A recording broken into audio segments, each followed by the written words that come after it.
ఆ కారాగారానికి శతాబ్ద కాలానికి పైగా చరిత్ర ఉంది. దృఢత్వానికి ఆ జైలు మారుపేరు. అక్కడ శిక్ష అనుభవిస్తున్న వారిలో పరివర్తన సత్ప్రవర్తన రూపంలో కనిపిస్తోంది. నేరరహిత సమాజమే లక్ష్యంగా పెట్టుకున్న అధికారులకు ఆ జైలు ఎందరో ఖైదీలకు నేరాలపై విరక్తి పుట్టిస్తోంది.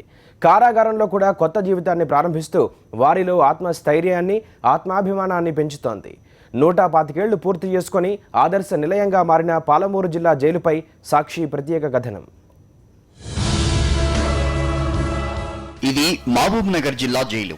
1892 నిజాం కాలంలో దీన్ని నిర్మించారు. రాతి కట్టడంగా మలిచిన ఈ జైలు 125 ఏళ్లు గడిచినా నేటికీ చెక్కు చెదరలేదు. భద్రత విషయంలో ఈ జైలుకు ప్రత్యేక గుర్తింపుంది.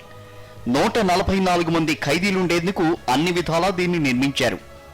1936లో నిజాం పాలనకు వ్యతిరేకంగా రాష్ట్ర కాంగ్రెస్ ను స్థాపించిన ప్రముఖుల్లో ఒకరైన స్వామి రామానంద తీర్థన్ కూడా ఈ జైల్లోనే నిర్బంధించారు. ఆయనే కాదు, తెలంగాణ ఉద్యమ సమయంలో ప్రముఖులు, నేటి ప్రజాప్రతినిధులు ఎందరో ఈ జైల్లో గడిపిన వారే. పొరపాటు, ఉద్రేకం, క్షణికావేశంతో తప్పు చేసి ఈ జైల్లో జీవితం గడుపుతున్న వాళ్ళెవ్వరూ బాధపడకుండా పశ్చాత్తాపంతో సత్ప్రవర్తన కలిగే విధంగా తెలంగాణ జైళ్ల శాఖ నూతన సంస్కరణలకు శ్రీకారం చుట్టింది. జైళ్లను అవినీతి రహిత ప్రదేశాలుగా తీర్చిదిద్దాలన్న జైళ్ల శాఖ ఆలోచనకు ఈ జైలే ఓ చక్కని ఉదాహరణ. స్వయం ఉపాధి అవకాశాలు కల్పించడంపై దృష్టి సారించిన జైళ్ల శాఖ ఐజీ పాలమూరు జిల్లా జైల్లో విద్యాదాన యోజన కార్యక్రమం చేపట్టారు. దీని ద్వారా 10,000 మందికి చదువు నేర్పించారు. కార్పెంటరీ, ఫినాయిల్, సబ్బులు, సర్ఫ్, నోట్ పుస్తకాలు తయారు చేస్తూ ఇంకొంతమందికి ఉపాధి మార్గాలు చూపించారు. మహిళా ఖైదీలకు కుట్టు మిషన్లు, అల్లికల్లో శిక్షణ ఇస్తున్నారు. జిల్లాకు అనుబంధంగా పక్కనే పెట్రోల్ బంక్ ఏర్పాటు చేశారు.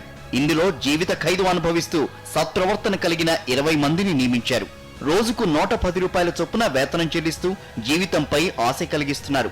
4 గోడల మధ్య జీవితం ముగించాల్సిన వారికి జనం మధ్యలో గడిపే అవకాశం రావడంతో ఖైదీలు సంతోషంగా గడుపుతున్నారు. ఈ జైల్లో శిక్షణ పూర్తయి బయటికెడుతున్న వారికి, శిక్ష అనుభవిస్తున్న ఖైదీలకు తెలంగాణ సర్కారు జాబ్ మేళా సైతం నిర్వహించింది.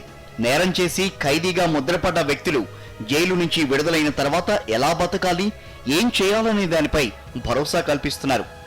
ఈ జాబ్ మేళా ద్వారా 125 మంది ఖైదీలు ఉద్యోగాలు పొందారు. మహబూబ్ నగర్ జిల్లా జైలు ఏర్పడి 125 ఏళ్లు గడుస్తున్న కారణంగా నేరరహిత సమాజం పేరుతో జైళ్ల శాఖ ఆధ్వర్యంలో ప్రముఖుల చేతుల మీదుగా 2K, 5K, 10K రన్ నిర్వహించారు. ఖైదీలకి విద్యాదాన యోజన కింద ఖైదీ అడ్మిషన్ జైల్లోకి వచ్చాడు అంటే ఖచ్చితంగా 3 నెలల్లో వాళ్ళు ఖచ్చితంగా ఏదో ఒక న్యూస్ పేపర్ చదివేటట్టు వాళ్ళని తయారు చేస్తూ ఉన్నాం. డైలీ ఆల్మోస్ట్ ఒక 7 to 8 అవర్స్ వాళ్ళకి రెగ్యులర్ స్కూల్ సిస్టమ్ లాగా ఏదైతే ఉందో అట్లా వాళ్ళకి స్కూల్ లాగా కండక్ట్ చేసి వాళ్ళకి మనము ఎడ్యుకేషన్ ఇప్పించడం జరుగుతూ ఉంది. ప్లస్ వీటితో పాటు ఖైదీలకి ఎవ్రీడే మార్నింగ్ ఒక 1.5 hour, ఈవినింగ్ ఒక 1.5 hour PT parade, yoga, meditation conduct చేస్తున్నాము.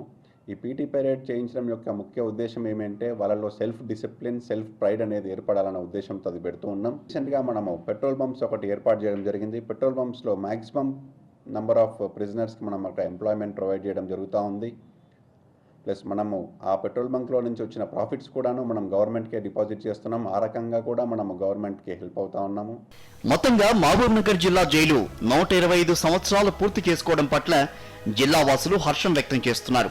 ఖైదీల్లో పరివర్తన వచ్చేలా, నేర ప్రవృత్తి తగ్గేలా మరిన్ని చర్యలు చేపట్టాలని కోరుతున్నారు. చిన్న బ్రేక్